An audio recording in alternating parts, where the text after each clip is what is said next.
فبأي آلاء ربكما تكذبان۔ کہ آج ہماری سوسائٹی کے اندر لوگ کتنا پریشان رہتے ہیں کہ دشمنوں سے پریشان ہوتے ہیں، پڑوسیوں سے پریشان ہوتے ہیں، تنظیموں سے پریشان ہوتے ہیں، اور ہمیشہ کھٹکا لگا ہوا رہتا ہے کہ ہمارے خلاف کیا کیا سازشیں کی جا رہی ہیں، ملک کی طور پر کیا سازشیں ہو رہی ہوں گی،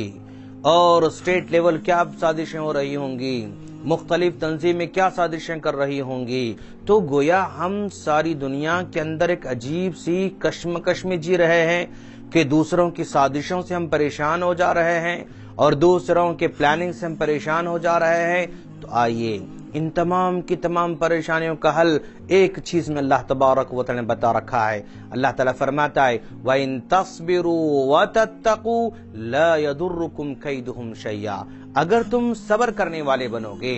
اور تقوی والے بنو گے، لَا يَضُرُّكُمْ كَيْدُهُمْ شَيْئًا، دشمنوں کی پلاننگ تمہیں نقصان نہیں پہنچا سکتی ہے، دشمنوں کا مکر و فریب تمہیں نقصان نہیں پہنچا سکتا ہے، اور ان کی سازشیں تمہیں نقصان نہیں پہنچا سکتی ہیں۔ تو گویا ایک آدمی کے اندر صبر کی کیفیت آ جاتی ہے، ایک آدمی کے اندر تقوی کی صفت پیدا ہو جاتی ہے، تو چاہے لاکھ لوگ جو ہے خلاف سازشیں کر لیں،